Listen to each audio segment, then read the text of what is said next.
Hey guys, welcome back for more Corpse Factory. You see Koji now?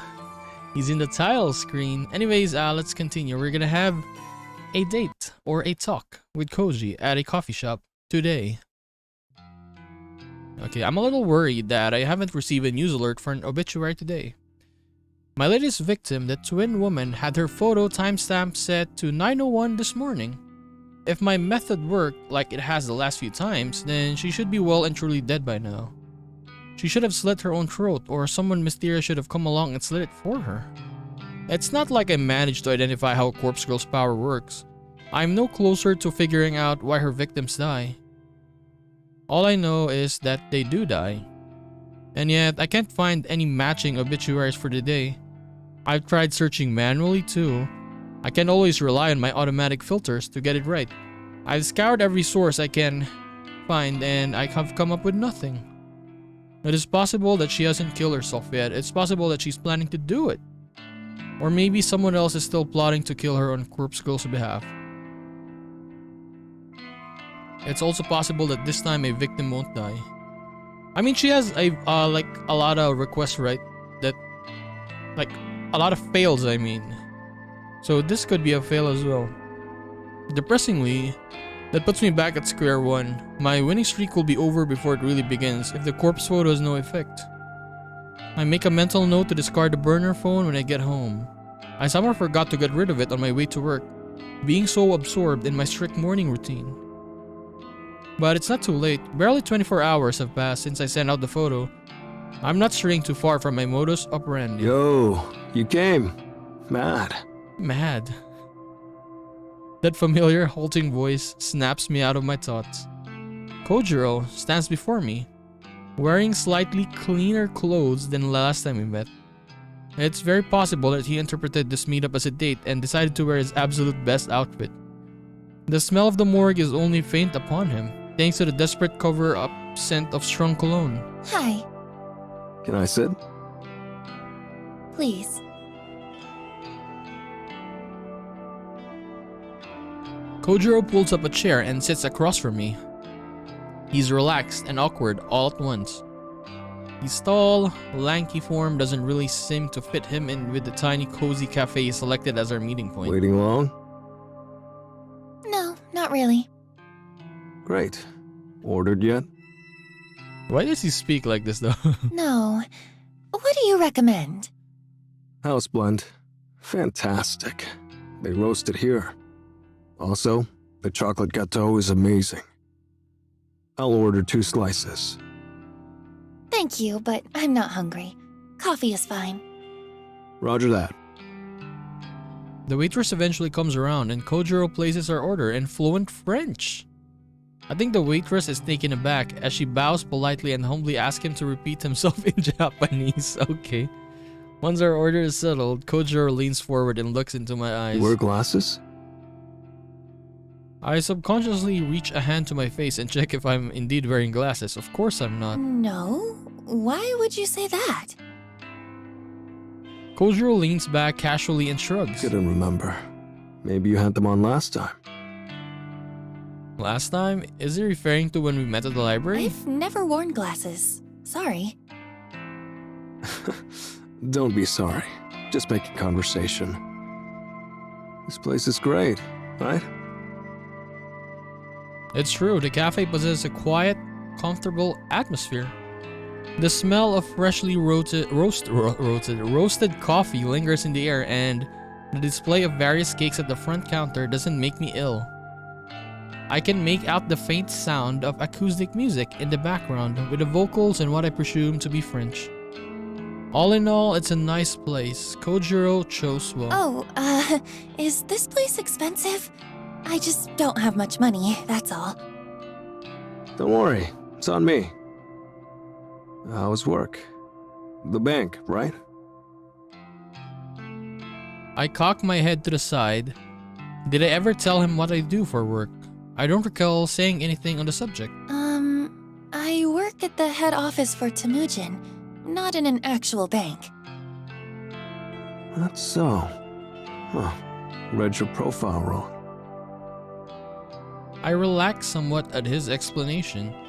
Of course he would have read my noise profile before meeting up with me. That's pretty normal. But I don't keep up much personal information in there, but it's true that my workplace is listed.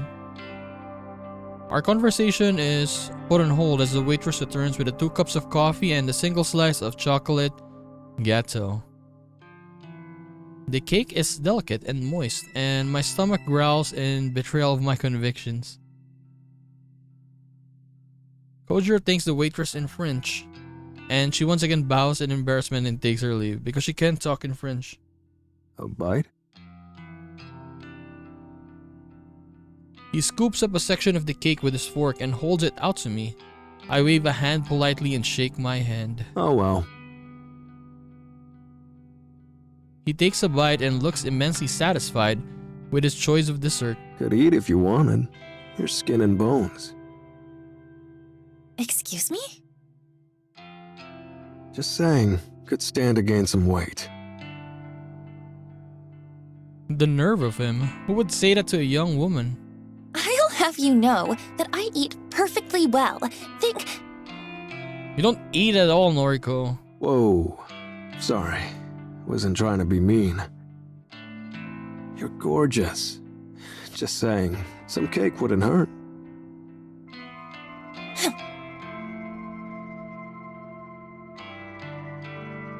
I'm gorgeous? I feel a little flushed and I look down at my phone to avoid Kojiro's warm gaze. Try the coffee, please. I reach for the cup in front of me, more due to the pleasant aroma that Kojiro's suggestion. I take a sip. It's been served at the perfect drinking temperature and it's absolutely delightful. Rich and delicate. I could drink this all day. I've probably been wasting my time drinking canned coffee. This is the real deal. Thoughts? For the first time since Kojiro arrived, I smile. It's wonderful. Right? I like your smile.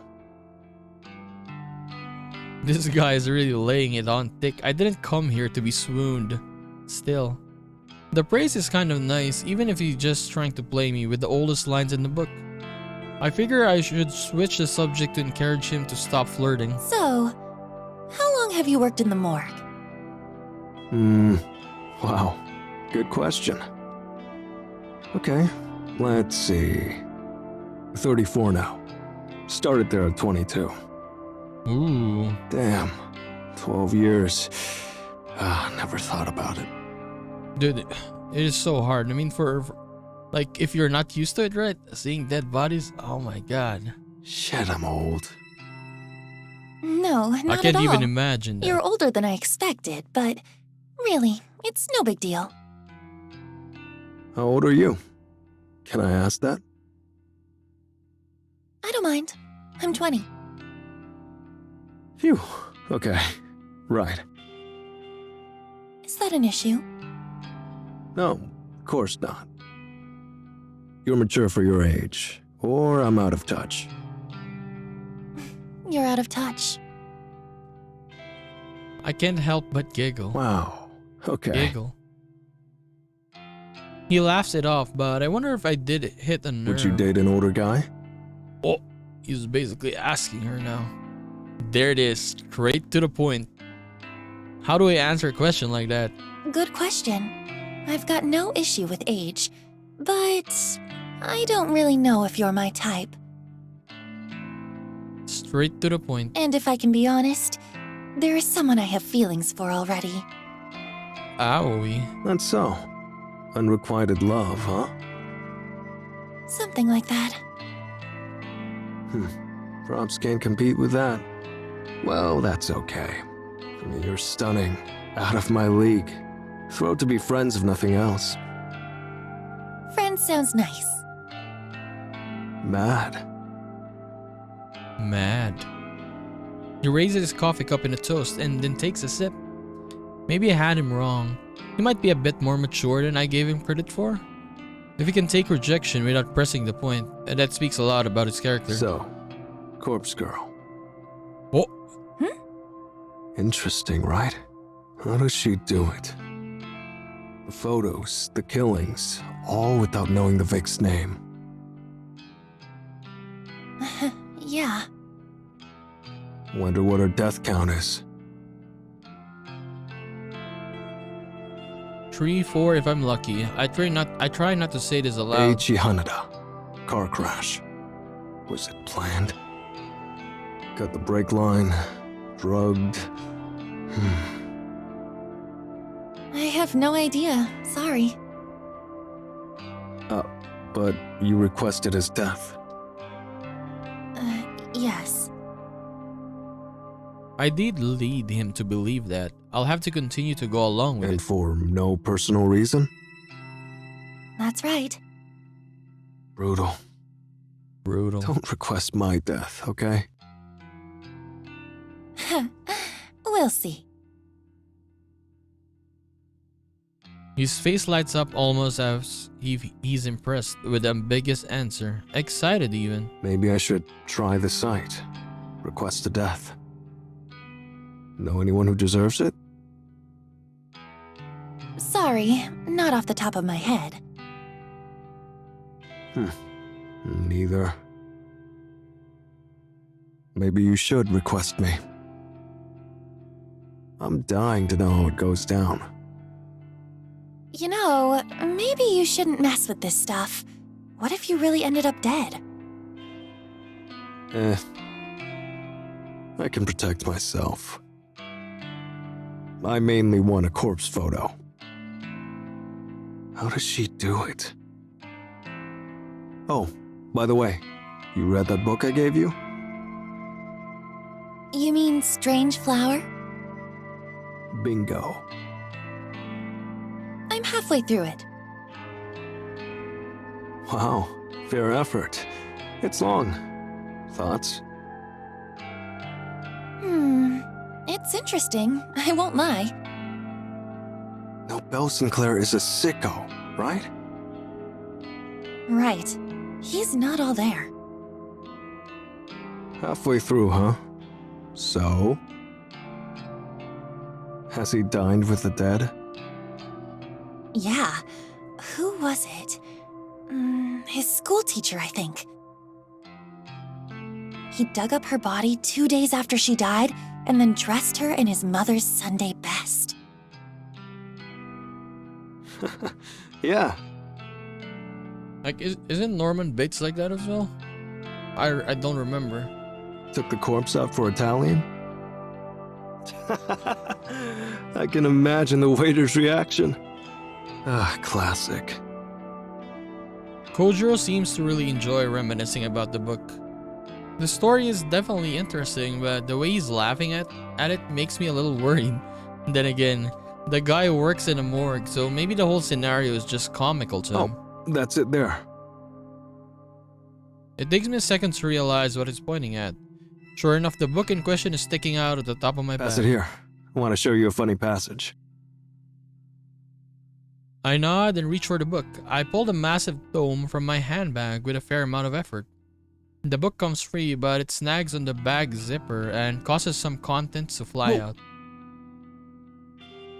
A few personal belongings fall to the floor with a clatter. I notice my lipstick, lip gloss, notepad, and pen hit the cafe's tiled floor. Kojiro comes around to my side of the table and helps me pick up my things. He pauses when his hands grapple with another book that has fallen underneath Strange Flower. Force photography? Oh, he's gonna... Oh, no, he's gonna see it. Oh. What's this? His suspicion is gonna grow now. I quickly reach for the book and try to snatch it from his grasp. It's nothing. Kojiro is quick and he instinctively avoids my desperate grab. He holds the book aloft and continues reading the cover. English? A comprehensive history of photo manipulation. You did now, Noriko. He returns to his seat and flips through the pages as I finish packing my belongings away. I bow my head silently, waiting for his judgment. Yo, you can read this? Only a little. Oh, this is tough. My English isn't good. Thought it was French at first. Huh. These images. Kojiro suddenly snaps the book closed and looks I at me. figured it out. Oh. I brace myself for his inevitable accusation. Corpse Girl fakes the photos. Boom. But yeah, he didn't say it's The Noriko. photos aren't from the future. Like that was ever possible. Photo is fake. Timestamp is fake. He's correct, but will he go back to assuming that I'm Corpse Girl? Hey, why do you have this book? Oh, okay. Are you editing photos? I mean, I have an interest in it, but that's all. This book is old. Doubt the techniques are useful anymore. Still, it's interesting. My theory. Thoughts? About Corpse Girl faking the photos? Bingo. I don't know. Sure, it's possible. But can anyone fake a photo so realistically? Realistically? Do you know her photos are realistic? Oh. Thinking quickly, I snap back with an answer. You sent me that copy of Eiichi Hanada's corpse photo. The one Corpse Girl apparently produced. True. It was good, right? Pretty convincing. Very convincing. Is photo manipulation that good? I suppose if someone skilled enough was doing it. If it's not photo manipulation, then one more theory. What is it? Maybe the subject in the photo is a corpse. I'm confused. Of course it's a corpse. What's your point? Sorry, hear me out. It's a photo of a real corpse. Just not the victim's corpse. Corpse Girl acquires a real corpse, dresses it up, just like in Strange Flower. She makes it look like the Vic. It's convincing because it's real. No photo manipulation. I see. Immediately my mind starts to kick into high gear. Kojiro has unknowingly presented me with an unprecedented idea. What if Corpse Girl does get real corpses? What if she dresses them up, wounds them, and makes them look like a carbon copy of the victim? Then she holds a photography session to capture the magic. The realism will be amazing. It will be way more convincing than manipulating a photo, even though I'm becoming pretty good at that. It will be the next step up in realism. I'm sure to convince victims to kill themselves. If Corpse Girl's victims can be relied upon to kill themselves, then I don't have to continually question the cause of death. I wouldn't need to worry about whether some mysterious third parties wandering around slaying people on Corpse Girl's behalf. True. All of the deaths would be caused by suicide. It would be predictable. Conquering victims would simply be a matter of forging a convincing enough corpse replica. But the legwork involved in acquiring corpses would be... That's it. Work with this dude. Easy, right? The answer is sitting right in front of me, with a smudge of chocolate cake on his chin and an empty coffee cup resting in his hands. Say, hypothetically, would it be easy for Corpse Girl to even have access to dead bodies? Legal ramifications aside, could she possibly have a source of cadavers to desecrate at will? Yeah, but is Kojiro even gonna help her? I mean, it's hard to see if Kojiro's... what do they call this? Yeah, it's not impossible. I mean, he's pretty mysterious. Take someone like me. I have the morgue. I'm there alone, mostly. Someone like Corpse Girl makes me an offer. I'd give away spare corpses, no problem. There you go. There's the answer. Of course, I could get busted. It's not about losing my job. I'm not going to prison. The price would have to be right. But that's just me. Employees in other morgues, well, can't speak for them. Interesting. So you would willingly work with Corpse Girl if the price was right? Yeah, I've said it before. Big fan. But, what do you call this? What is the price? I support her work. It's fascinating. If she really is using cadavers to make photos, then... I mean, he did say he was a fan back then, yes. I forgot about it. Well, I'm offended she didn't come to me for help. This is amazing. I never imagined this meeting could be so lucrative. If I want to get my hands on all the corpses I'll ever need, I can just ask him here and now. Oh my god, she's gonna get crazy again. I find myself breathing heavily and I notice that my cheeks are warm and my head feels slightly airy. It all comes down to whether or not I really want to step up my game. The way things are, well, the twin woman, my latest victim, doesn't seem to have given up the ghost. Maybe I'm being impatient?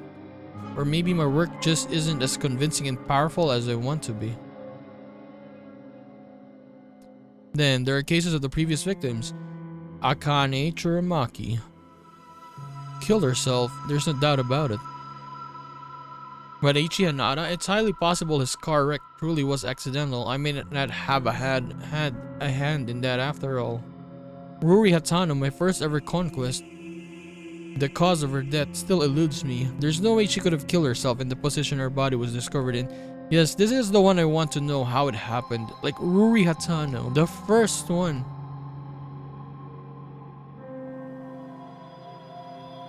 She's the whole reason that I started suspecting someone else involvement in the first place, after all. So there's one definite suicide, one potential murder, and one death that was an accident. A traffic collision that happened to coincide with the date I wanted the victim to die? Statistically, there's no way to know how Corpse Girl's power actually works. It's almost like deaths are caused but random, and when you pile the countless failures I've encountered over the past year, well, my success ratio isn't very impressive. If I could truly compel victims to simply kill themselves, then it would take the guesswork out of the whole thing, that's for sure. With Kojiro's help, I could acquire cadavers and make them look like my victims. The work would be completely different to photo manipulation. There will be gore involved, no doubt about it, and it will take a steady hand, some makeup artistry, and access to clothing props. Then there's lighting to consider, backdrops. It's one thing to take an image from the database of the deceased and have corpse splattered on the pavement ready to go. It's an entirely different thing to have to drag a body out of a morgue and plant it in the position, then take photos of it. There will be a lot to consider here. It's not a decision I can make lightly. And on the top of that, I doubt I have the courage right now to ask Kojiro straight up for his help. But if I do go for it, I'm absolutely positive it will lend a massive amount of credibility to Corpse Girl's mission. The extraordinary realism will pave the road ahead of me with blood. Yo, finished your coffee? Oh.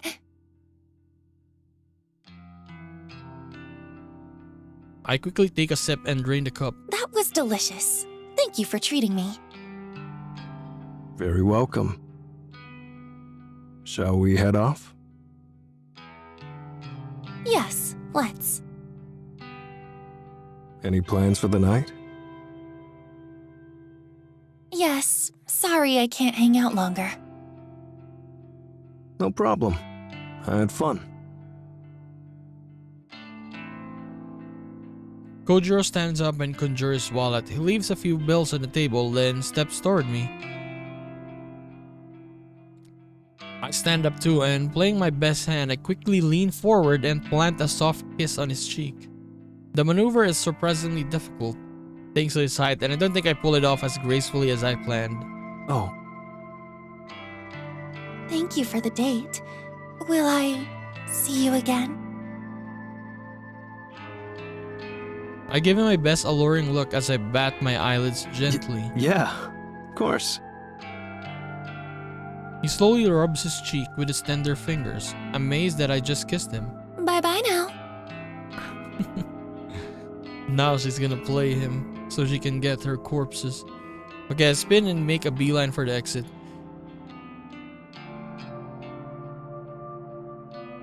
I hope my trembling legs don't betray me as I step out onto the pavement outside.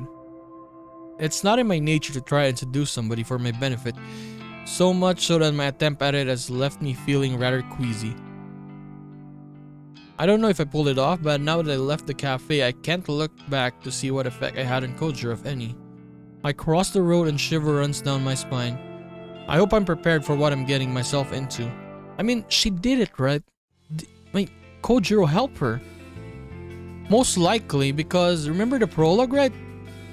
When Emi Katsuno, when she went outside her apartment, there was a body there, right? When she opened the, what do you call this, the body bag? There was a body that looks exactly like her. So, she probably got help from Kojiro. Oh, let's see how they did that. Let's probably show, because the date of that Emi Katsuno was a little bit more in the future.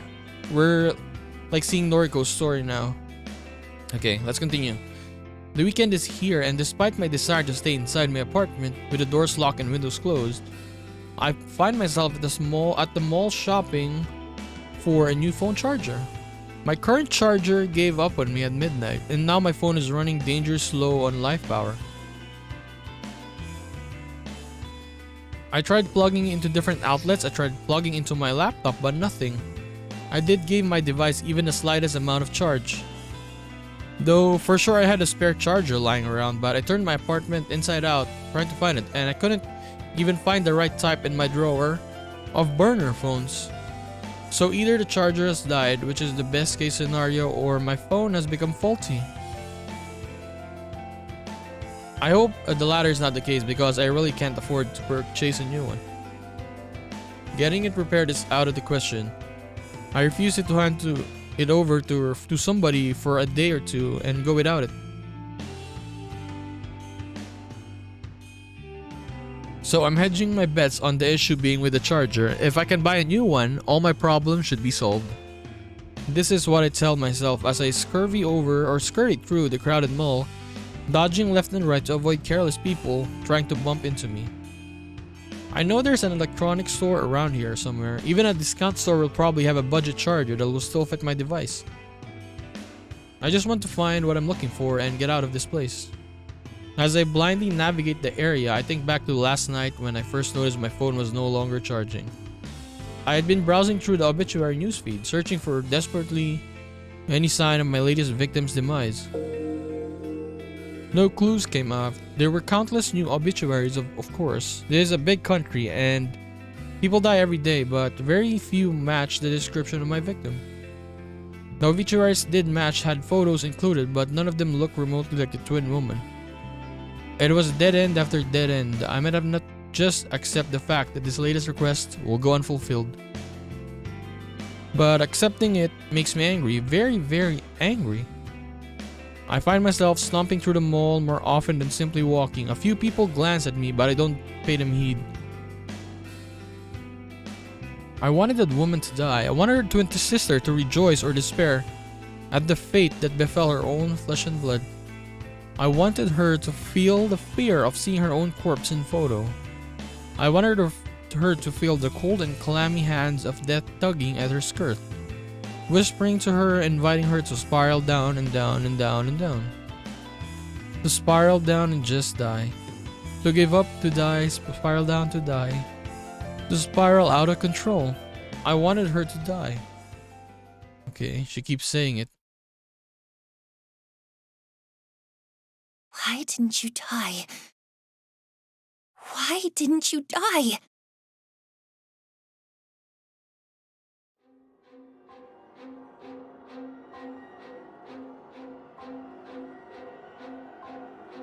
My head is foggy, my senses blurred, my face hot, my hands cold. I repeat the mantra through gritted teeth. Why didn't you die? Why didn't you die? Why didn't you die? What the hell is happening to her? She's doing this in public. I fall to my knees and scream at the top of my lungs. Dude, what the hell is she doing? Ah! Why didn't you die? Oh, hell no. Why didn't you fucking die? What the hell? Damn, she's having a full meltdown. True. Can we get a security guard down here, please? Die, die, die, die, die, die, die, die, die! Is she going to kill somebody? Mom, I'm scared. I I'll find her! I taste blood in my mouth. My tongue is numb. My teeth chatter. I'll find a twin bitch. I'll kill her myself. Oh my god. I'll kill her! I'll kill her! All right, that's enough. A strong hand pulls at my shoulder and my face hits the ground hard. My arms are restrained behind my back and all I can see in my blurry vision is the checkered, tiled floor of the mall. You're coming with me. My limp form is tugged backward and my head lolls to the side. I shut my eyes and let the blackness envelop me. Like, is she was drinking some medicine, right? What is her disorder then? I don't know. Maybe bipolar or something? Maybe, because look, she was just looking for a charger, then suddenly, like, that happened, right? Like, what the F? Okay, a stinging cold ice pack bites against my cheek and rudely awakens me from my stupor. I don't know where I am. I don't remember why I'm here. But the sudden chill spreading across my face is nice, almost soothing. I realize that somebody, a tall man, is holding the ice pack to my cheek and he motions for me to take hold of it myself. I reach a sluggish hand to grab the ice pack and continue pressing it against my skin. The man walks around the chair I'm seated and stands behind a simple wooden desk to face me. You can imagine my surprise when I recognized you. Dude, it's what's the name? Neighbor guy, right? Huh? Opening my mouth in an attempt to talk causes a dull ache in my jaw. I apologize for treating you so roughly. The only reason I haven't called for the police is because I want to give you the opportunity to calm down and explain yourself. This guy, I know him, but from where? Oh, of course. It took me some time because I'm not used to seeing the security uniform. This is Kenji Ugawa, the very same guy who lives in my apartment building, the nice guy who greets me in the stairwell. The father of little Momo. Mr. Ogawa? Ah, so you are completely out of it. Where am I? Yeah, the guy with the Australian accent. This is the mall security office. You caused quite a scene, Noriko. A scene? You don't remember. Well, give it some time. I'm sure it'll come back to you. I tried to think hard about the circumstances that led me here. I remember something about visiting the mall to buy a phone charger, but I don't think I ever found the store I was looking for. Some kind of anger or fear or something, some familiar primal emotion got the better of me. Listen, Noriko. I've always thought you were a sweet girl. And Momo looks up to you, you know. Yeah, and he sees you like this, shouting, wanting someone to die. Please, tell me that you're just not feeling well. Please tell me the things you were screaming aren't true. She doesn't even remember? What is happening? The things I was screaming. An image of a smiling woman flashes in my mind, a twin woman with beautiful features and lovely hair. The victim, the one who didn't die. That's right. I remember now. I lost my cool. I became so overwhelmed with frustration that she didn't die. I must have broken down and unleashed my anger here, right in the mall. Stupid, stupid, stupid. This is all because I went outside. I went somewhere I don't normally go. I'm usually fine about going to the office. It's familiar. The convenience store is fine too. In fact, my whole meticulously planned morning routine rarely bothers me. But the shopping mall? What was I thinking? I haven't been keeping up with my medication. Even if I was on top of it, going somewhere out of my comfort zone is always a risk. I need to start regulating my intake. Taking a pill or two every other day or when I feel like it isn't going to help me. Skipping days at a time and just popping a few in my mouth when I need to leave the house isn't what I'm supposed to be doing. I need to follow guidelines. I need to keep a strict schedule of when I take that. Damn it, Noriko. I'm supposed to be calm, At all times, stoic, unflinching Noriko. What the hell am I doing? Noriko, you still look a bit flustered. Do you want to lie down for a bit before talking to me? No. Okay. Well, do you want to explain what happened? No. I never took you for a troublemaker. Please, Noriko. I'm begging you. Don't make me call the police. You were screaming about killing somebody. You were manic. Yes, true. You can't just act like that in public. You scared 100 people just trying to make their way through the mall. You scared me. A knock at the door causes Kenji to flinch. Ogawa, may I enter? Ooh, who's this? Yes. Please come in, Mr. Fujikawa. The metal door separating the security room from the real world opens with a screech. A broad, intimidating man enters a small room and displaces all the air inside. I feel like I'm going to suffocate. I mean, she's getting scared. Like, look at this guy. He looks like a detective. This her? Yes, sir. She's calm now. Indeed. The man, who seems to be sort of a detective, looks me up and down with sour expression. Miss, your name? I don't answer I him. see. Sir, if I may, this is Noriko Kurosawa. She's an acquaintance. Is that so? An acquaintance? Well, that speaks volumes about your personal life, Ogawa. Sir. Leave us be. I wish to talk to her. Yes, Mr. Fujikawa.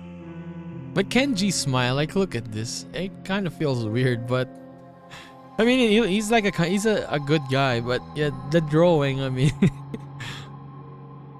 Kenji bows, his grim smile cracking under fear as he exits the room.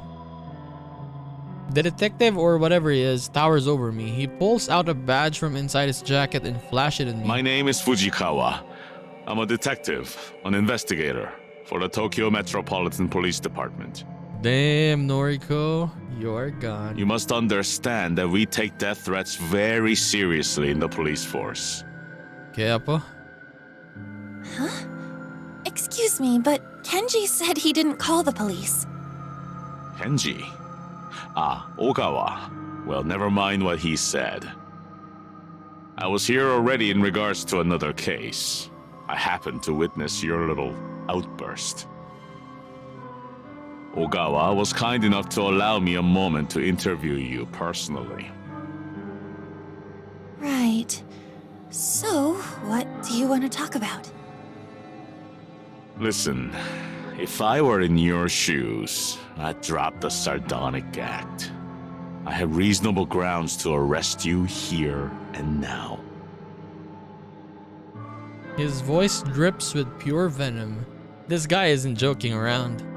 I squirm a little in my seat and remove the cold ice pack from my face. Now, Miss Kurosawa, would you please explain to me who you are threatening to kill?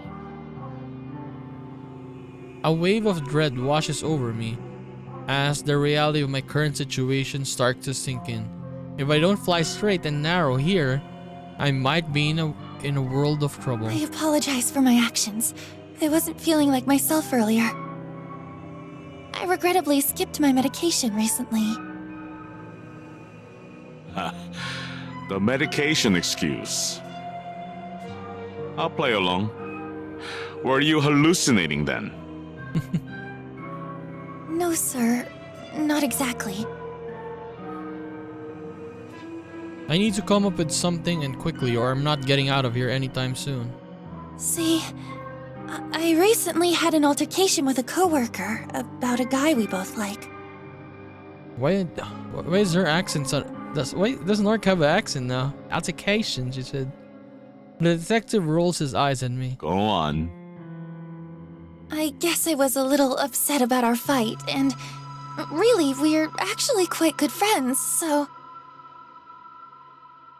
I think a combination of that and missing my medication caused me to get a little too upset and say some things I don't really mean.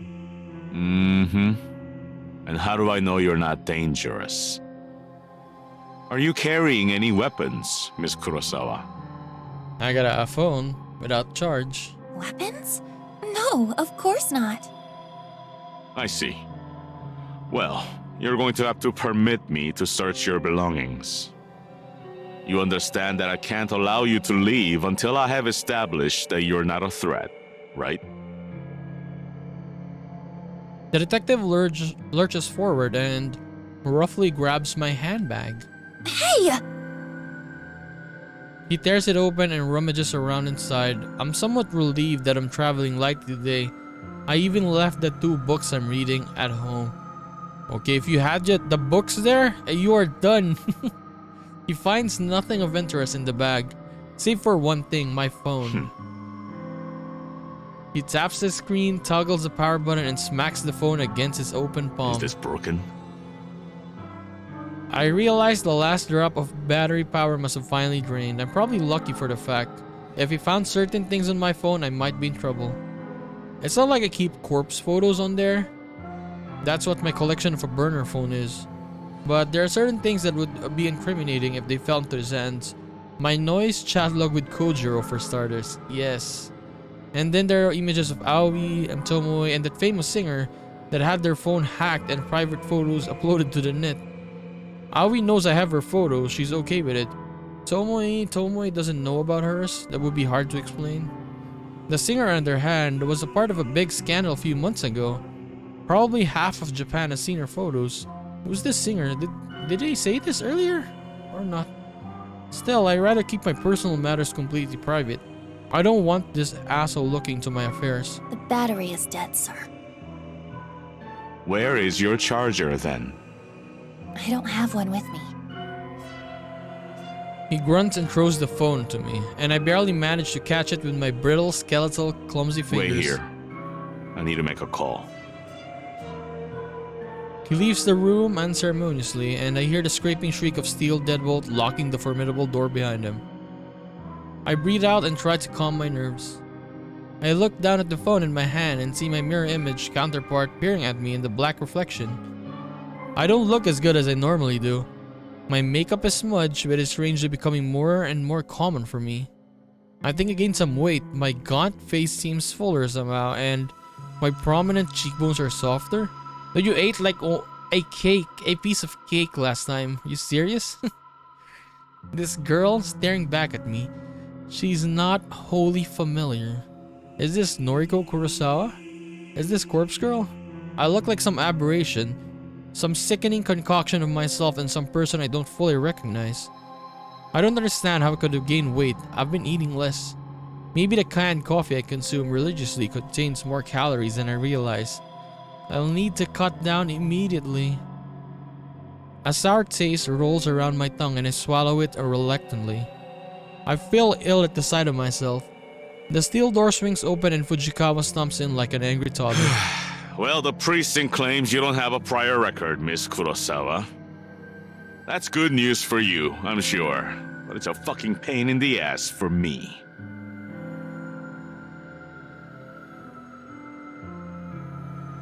I flinch at the apparent anger and recoil slightly in my chair. You're free to go.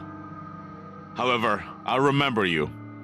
Another incident like this, and I'll have you in for a psychological assessment faster than you can blink. I can do nothing but nod as a wave of relief washes over me. Get your things and get out of here.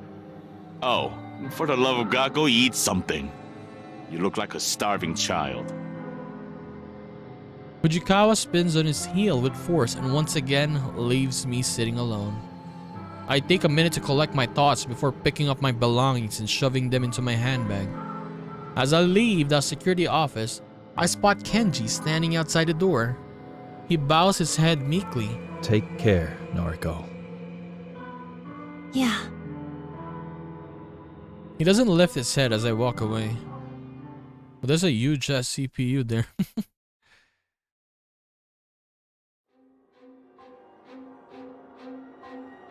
Okay, let's read this.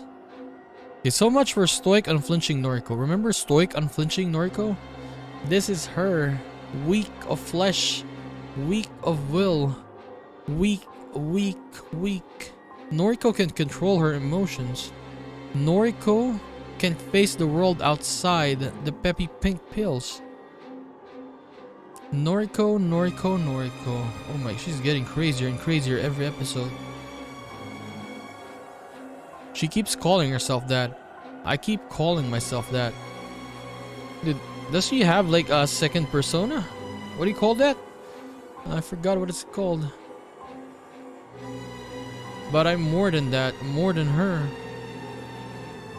Here, it's the photo is becoming different. Look at it, right? Like, look. What do my looks matter in the grand scheme of things? What does my ego matter? What the hell? I want to be beautiful, thin, and gorgeous. Koji called me gorgeous. It made me feel good. But it doesn't matter. None of it matters. Corpse Girl matters. She will succeed and the world will continue to spin. I need to gain weight or lose weight. I need to look like Aoi with her small frame and cute features and that bust that's too hard to look away from. I need to look like Tomoe with her fuller figure, her obscene fashion sense, and those oddly beautiful eyes that she doesn't deserve. I need to look like Yuriko with her bad haircut, terrible piercings, and trashy clothes. I need to look like Mother, who is just like me, and Yuriko combined, but with vacant eyes that used to be sparkling and clear, but now just glaze over whenever you try to talk to her. I need to look like Noriko, with her dark hair, an intense gaze, and her healthy, acceptable frame. I don't need to look like a skeleton, this living corpse. I don't need to look like this physical embodiment of hunger and longing and lust and fear and stress and anxiety and uncertainty and ambition and exhaustion. Fuck you. I curse at the mirror and spit on my own reflection. Fuck you. I clench my fist until my nails dig and tear and pierce my flesh, letting blood trickle between my knuckles and drip down to the carpet. I don't want to be you. I'm better than you. I'm better than you. I'm better than you. But I am you. I am Corpse Girl. It's what I always wanted. It's that sense of belonging that I always sought. It's that feeling of home that I reclaimed after home was lost. After Mother moved and Yuriko got put in ice, and after I found this apartment that felt so strange at first, this is who I am. I love your hair. Holy shit. Your eyes. I love you. Don't ever leave me. Don't leave. I raised 2 fingers on my mouth and kissed them gently, then pressed them against the mirror. I love you. Don't ever change. Dude, can we just talk to Tomoe now? To make it normal again? Like, what the hell is happening? June 7. Oh my god. Okay, let's continue this. Okay, in the next one. Dude, what is happening? She's being crazier and crazier. Like, it's gonna be like, I mean, it's just beginning basically, right? But Jesus Christ. I think my theories will change, maybe? I don't know. Maybe she has a different persona. Oh my god, it's hard. It's hard. It's kind of hard to predict what will happen. Because we also have Kojiro that's most likely gonna help us as well, right? Anyways, we'll do more in the next episode. So I'm gonna see you then. Bye-bye.